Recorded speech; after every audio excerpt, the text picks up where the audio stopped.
everyone to ChessLecture.com. This is International Master William Paschall. Today I'm going to start a new series on beating the King's Indian defense with the Smyslov variation. Now this particular line is kind of my pet variation against the King's Indian. A little bit of background now. Of course we're opening normally with d4 to get into the King's Indian. Knight to f6, c4.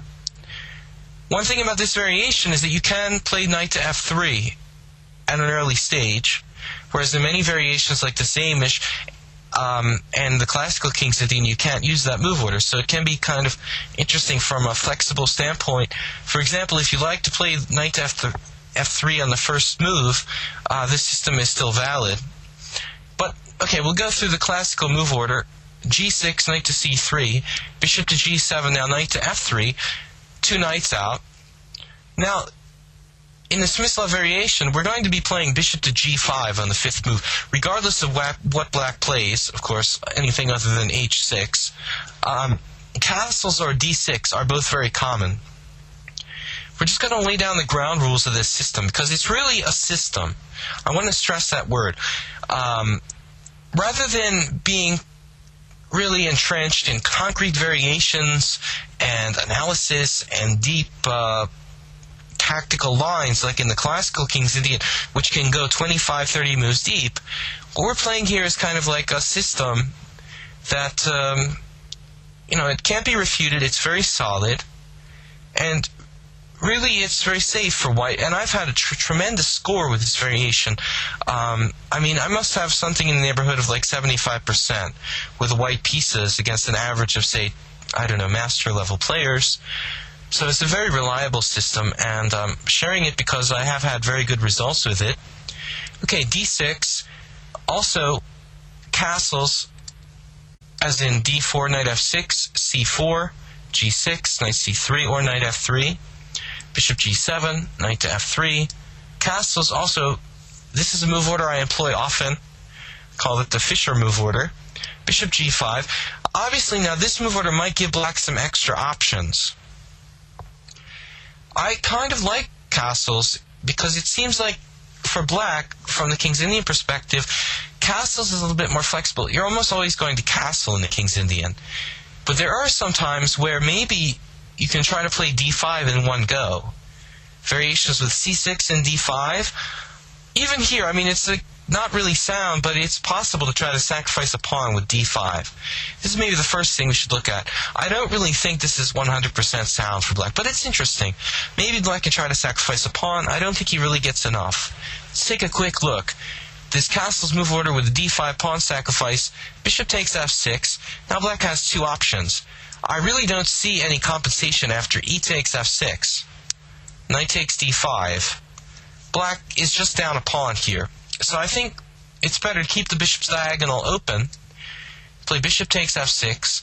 Now even c takes d5 is possible.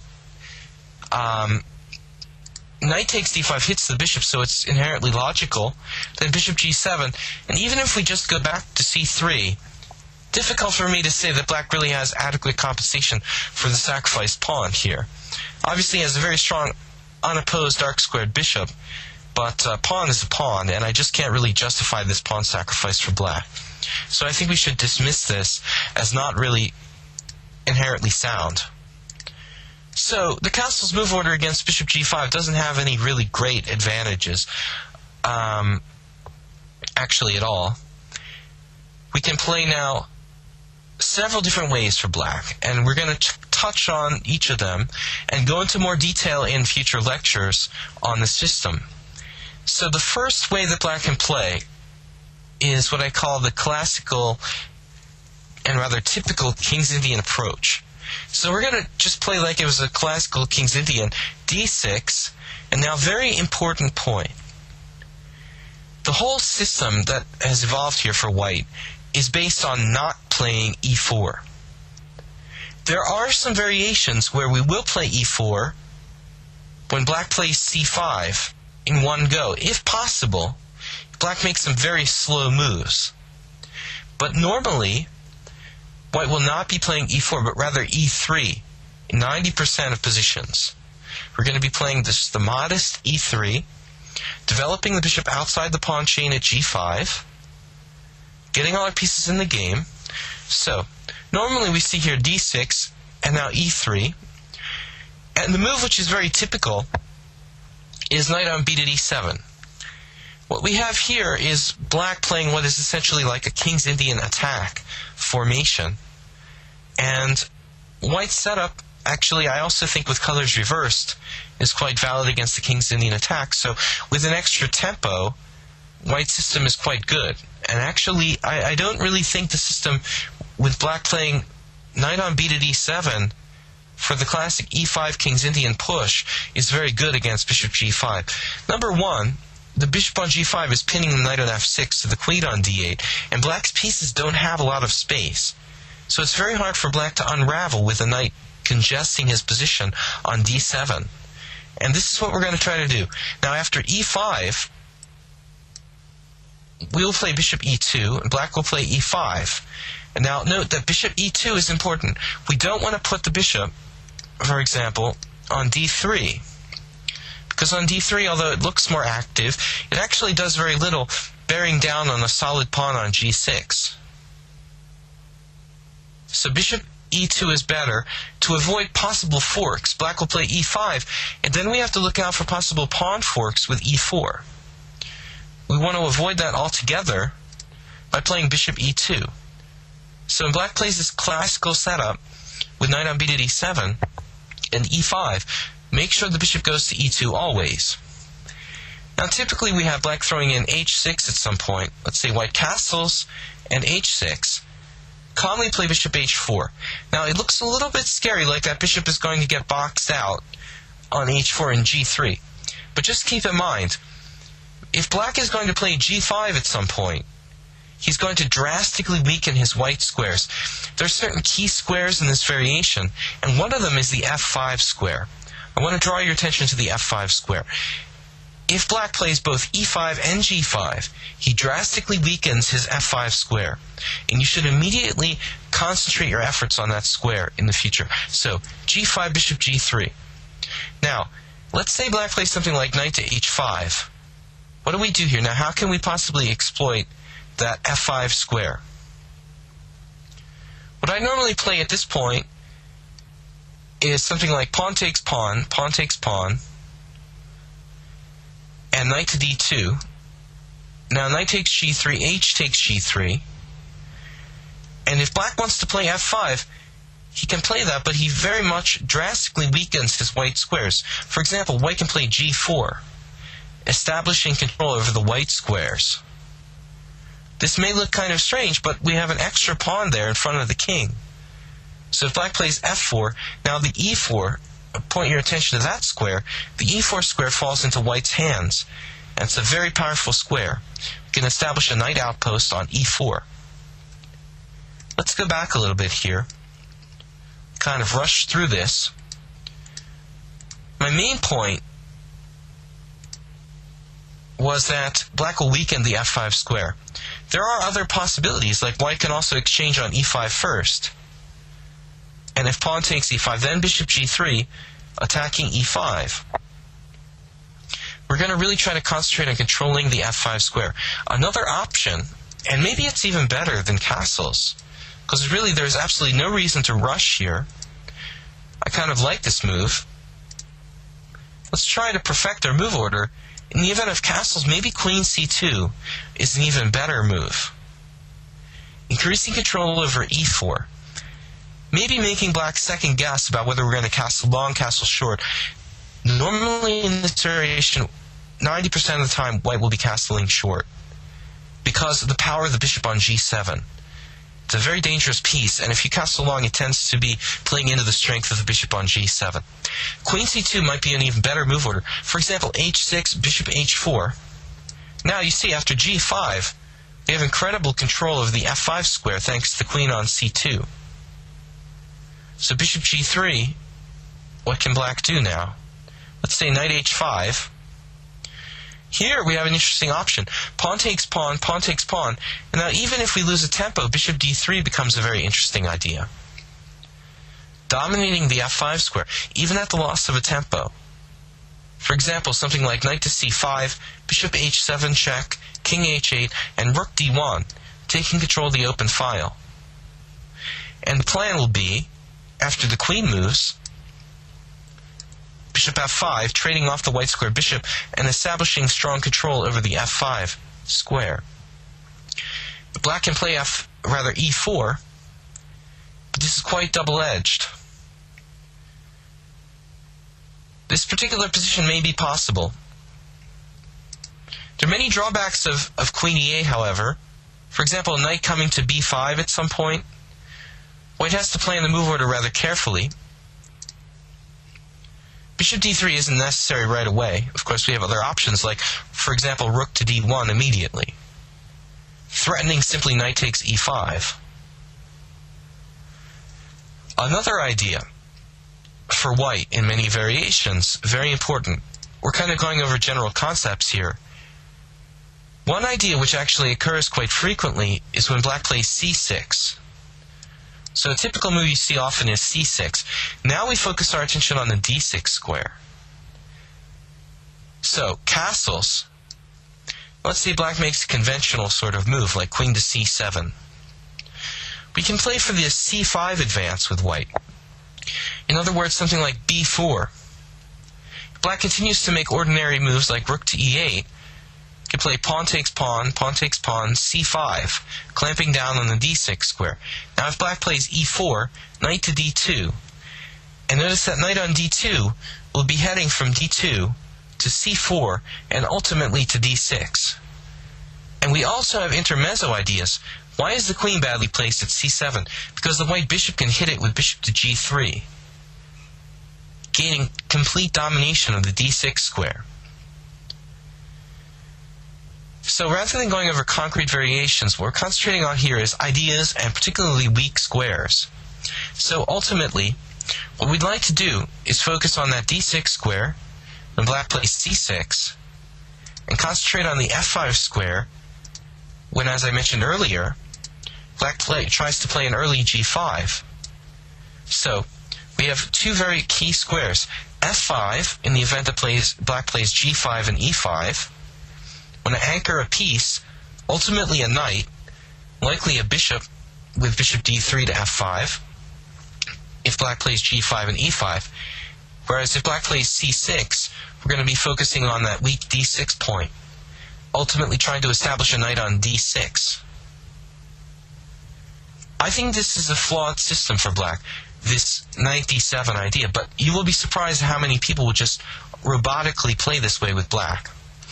Let's touch upon black's other options. This is our fundamental starting point. Black has played d6 in castles. Now, one common system is c5, and I think it's quite good. This is a Benoni setup. Now, Smyslov himself actually played bishop e2 frequently in this position. I have reservations. I think that bishop e2 is okay. It's not bad, but I think it's a little bit too tame to really claim any significant advantage. The problem with bishop e2 is that black plays bishop to f5, and after castles, black liquidates by changing pieces with knight to e4. After knight to e4, knight takes e4, bishop takes e4, black's position is already relatively easy to play because he's already, although cramped, he's traded a set of minor pieces. So, very important rule. When you have less space, you want to trade pieces. So when you're playing against the opponent with less space, you don't want to allow him to trade pieces. That's why I prefer, rather than playing bishop e2, to play d5. And this has been tried on the highest level. I mean, for example, I think that Elvis, Grandmaster Jan Elvis, has actually played this against Kasparov, if I'm not mistaken. But a number of very, very strong players also played this, and often it transposes to the modern Benoni. This transposition occurs when black plays e6.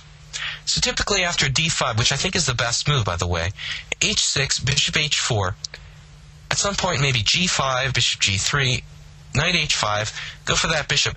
Now, this is a different scenario.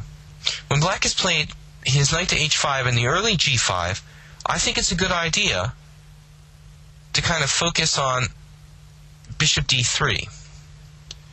After knight takes g3, h takes g3, Black will play e6, and typically will play something like queen to c2, guarding c3, guarding against the bishop on g7, looking at that h7 square. After e takes d, we take with the pawn, c takes d, and here I've actually played this position against some very strong players in Blitz. For example, Grandmaster John Nunn. I have played a number of Blitz games which led to this exact position.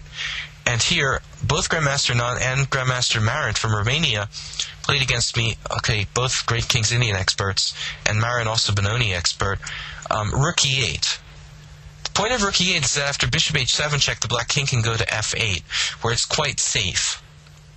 Obviously, black isn't going to be exchanging his bishop on g7 anytime soon, because of the weakness of h6.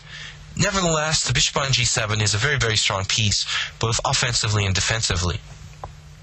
So rook e8 is a really good idea, and I think it's best here to give the king a hiding spot at f8.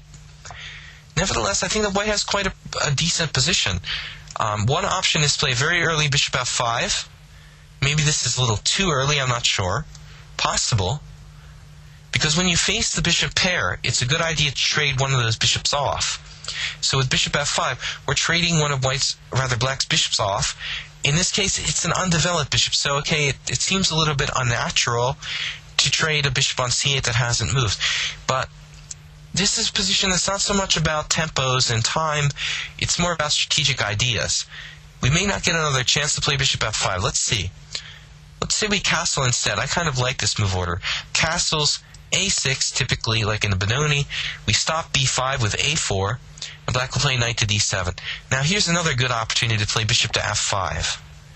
And then typically we see something like knight to e5, knight takes e5, bishop takes e5, or possibly rook takes e5, bishop takes c8, rook takes c8. Quite an interesting position. I think the chances are roughly level. Although black has superior minor piece, there's no doubt the bishop on g7 is superior to the knight on c3. He has considerably weakened his king side by playing g5. I would say if that pawn were back on g6, black would be superior, but to weaken the king side so drastically with g5 and the white squares in particular, if white is able to settle down on the f5 square with a knight or something, it would be an absolute travesty for black. So I think the chances here are about approximately even, and that's really all you can really ask from the opening. The main idea in the Smyslov system is that we're going to make the King's Indian player kind of feel uncomfortable. We're going to force him to play positions that are comfortable for us, but uncomfortable for him. And most people don't play the King's Indian to transpose to a main line of the Benoni. And that's really what's happened here. Okay, back to the start. d4, knight f6, c4, g6, knight to c3, also knight f3 possible, bishop g7, knight to f3, castles or d6, bishop g5. Now, the other possibility for black is a very early h6, g5, possibly without even c5. I think this is probably black's best setup. h6, bishop h4, g5, bishop g3. Now, knight h5. And again, I think white should try to remain flexible if possible. Focus on the f5 square. I like bishop d3. Now, we're not going to let our bishop get trapped. I mean, for example, f5, knight d2. Black doesn't have time to play f4, so don't worry about that. There's no time for black to play f4. If he goes back to f6, that's fine too. Then we play queen c2 and we put pressure on f5. He still has no ability to play f4. And what is he going to play here? e6? Okay. Then he has a kind of weird Dutch. And actually, white can play h4 very effectively. Castle queenside. There are situations where we will castle queenside. This is one of them. Black turns it into a Dutch. Now we have time. And we have a lot of potential attack thanks to the h-file. White will castle queenside, connect his rooks, head in development, try to attack down the h-file, and open the position for his more developed pieces. Very logical. So I like bishop d3. Normally black will play something like c5, will probably transpose. Just say, instead of f5, c5, d5. And now knight takes g3, h takes g3, we actually transpose back to our other system. And this is often what happens. One other system I should mention, there are many different setups because it's not really clear what black should do. Because the bishop g5 is kind of a system which doesn't provoke black so much, doesn't threaten anything directly. So it's like a slow build-up system. Black can play something like c6 and a6. This is actually not a silly idea. I've used it for black sometimes. But if c6 and a6, it's a little bit slow. That's all I can really say. The c6, a6, b5 setup, it's just kind of slow. So white simply continues bishop e2, a6. One thing I don't like is a4. I don't like a4 because of a5. Black will play knight a6 and clamp down on the b4 square, and now we've lost a lot of flexibility on the queen side. So avoid playing a4. What we want to do here is play something more conservative. Probably knight d2, one idea. May look strange, but the idea is that after b5 we play a3, stopping b4, and in fact we might even recapture with a knight on c4, which in many variations is quite good, focusing on the a5 and e5 squares, going forward with our smaller piece rather than knight, rather than the bishop. But even so, even if the bishop is to recapture on c4, it's not bad for white. For example, say you just play routinely with castles, b5, and now maybe a3, pawn takes c4, bishop takes c4. Nothing wrong with white's position. After knight on b to d7, white has a very solid game. b4, probably a good idea, gaining space for white. Possibly rook c1 first, getting the rook off the long diagonal. But both setups for white with the bishop and the knight capturing on c4 quite valid. And I think white should stand a little bit better here. I really don't think that a6 and c6 is any kind of panacea for black. So I think that the more direct approach with c5 and g5 is probably the best. h6 with g5 can also be tried without castling, I should mention. And I lost very badly with Grandmaster Goluev playing with the black pieces. This is why I started to play this system, because I actually played something like d6 against Grandmaster Goluev, bishop g5, and then h6, bishop h4, g5 without castling. And I thought, well, this is a good way to try to take advantage of white. But it's actually not so great, because after bishop g3, knight h5, e3, I played the flexible e6 against Goluev, but he simply played queen c2, and at some point he played d5 and castled long, and I realized that I can't really play with my king in the center of the board, and I was summarily crushed. So this is not really a great system for black either. I mean, this position is not an open position. All the 8 pawns for both sides are on the board, so there's no reason that the bishop should really be stronger than the knights. After knight takes g3, h takes g3. Against Goluev, I played something like knight to d7. He simply castled and played a quick d5 with white. After something like queen e7, d5, I felt very uncomfortable for black. Not really clear what black's plan is, and for example, e5 would just terribly weaken the white squares. Again, bishop d3 heading for f5. So, black's position is not an easy one to play when you leave the king in the center. So we've kind of touched on base here. Some general plans. The most general plan is castles e3, knight bd7. We talked about this. White's setup is bishop e2, queen c2, castle short. And now we wait and see what black does. If he weakens himself with h6 and g5, then we focus on the f5 square, possibly with a later bishop to d3. Very common, black will play premature e4. Very bad for black. After knight d2, the e4 pawn is lost. And in the event he tries to prepare it with c6, we start thinking about that d6 square. Remember, d6 square, probably rook on A or rook on F, maybe rook on F to d1. Looking at the d6 square, looking at the d file, Black will make some kind of silly waiting move because he's reduced to that with queen c7. And now we can start playing for this d6 square. b4 is one idea, preparing c5, clamping down.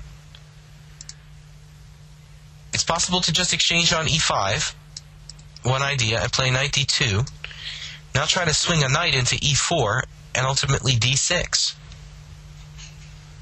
Also, not a bad idea. For example, a5 stopping b4, knight e4. Knight takes e4, knight takes e4, and it's very difficult to protect the d6 square. Bishop f8, c5. We plant a very strong piece on d6.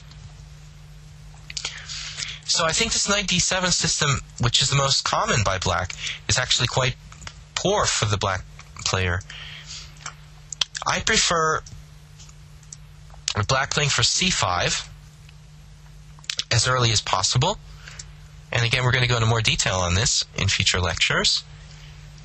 c5, d5, better than bishop b2 in my opinion.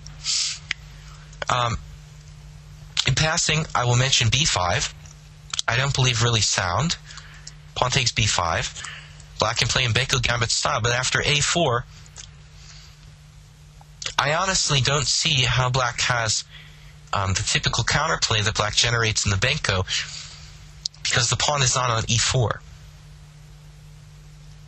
And without the pawn on e4, we don't really have a target for Black to counterattack. So I don't think these... For example, IM Bill Paschall tried to play b5 against me. It just doesn't really work. So d5 transposes to the Benoni.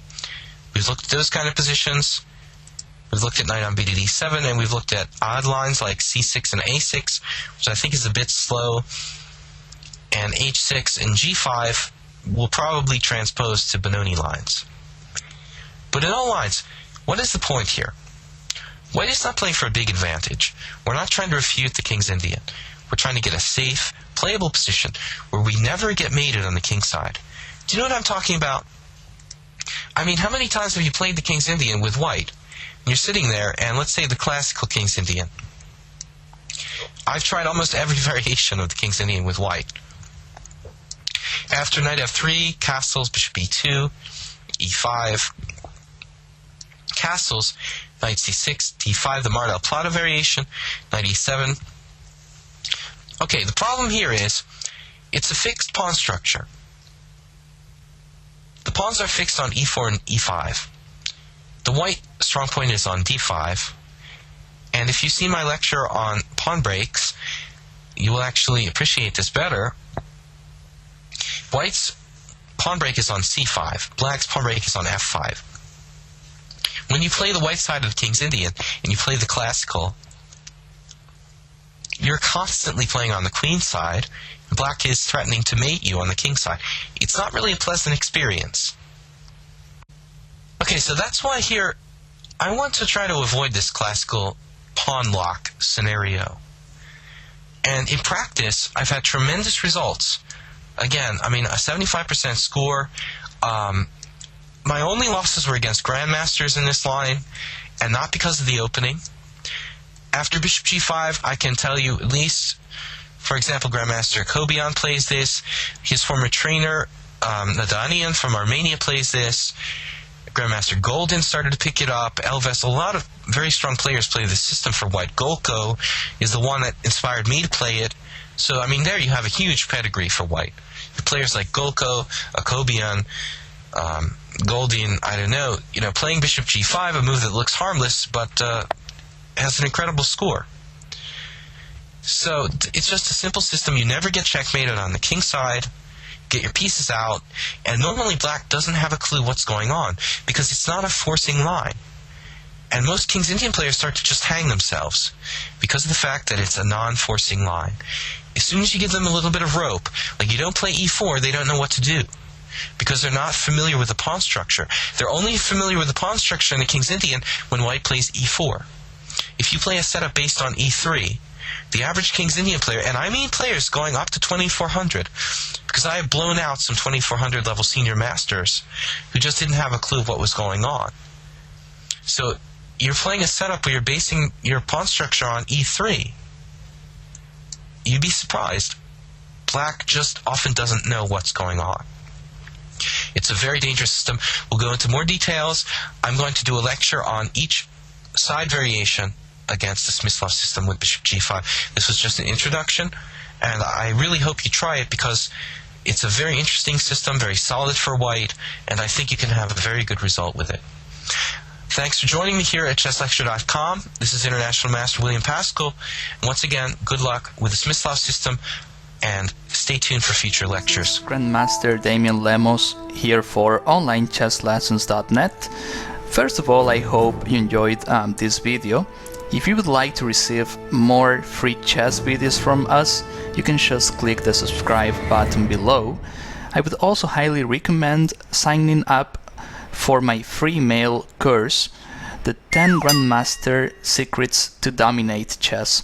During this exclusive course from OnlineChessLessons.net, I'll share with you my own Grandmaster shortcuts to effective attacking, defending, and growth hacks to improving your chess without complicated books or memorization. So sign up by clicking the sidebar on the right, and I know you won't be disappointed. Once more, this is Damian for OnlineChessLessons.net, and I'll see you in my videos. Thank you.